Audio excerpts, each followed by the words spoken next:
అందరికీ నమస్కారం అండి. ఆగస్టు నెల 31వ తారీఖు 25వ సంవత్సరం ఆదివారం పంచాంగం చూద్దామండి. శ్రీ విశ్వవాసు నామ సంవత్సరం వర్ష ఋతువు దక్షిణయానం తిథి వచ్చేసి మనకు శుక్ల అష్టమి అండి.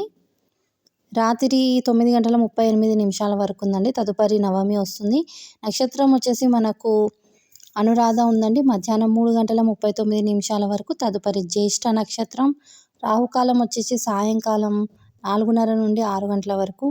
యమగండం వచ్చేసి మధ్యాహ్నం 12 గంటల నుండి 1:30 వరకు అండి.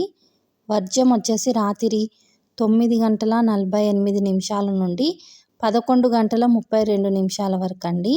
దుర్ముహూర్తం వచ్చేసి సాయంకాలం 4 గంటల 25 నిమిషాల నుండి 5 గంటల 13 నిమిషాల వరకు ఉందండి. అమృతకాలం వచ్చేసి మనకు లేదు అండి. శుభ సమయం కూడా లేదు అండి. ఈ విషయం మీరు గమనించవలసి ఉంటుందండి.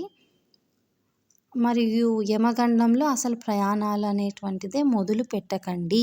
ఏదైనా మంచి పని మొదలు పెట్టే ముందు అమృతకాలం అన్నా చూసుకోవాలి, లేకుంటే శుభ సమయం అన్నా చూసుకోవాలండి. కానీ మనకు ఈ రెండు కూడా ఆదివారం రోజు లేవండి. ఇది గమనించాలి. నా వీడియో నచ్చితే ఖచ్చితంగా అందరూ లైక్ చేయండి, చూసిన వారు అందరూ. మరియు సబ్స్క్రైబ్ కూడా ఛానల్ని చేసుకోండి.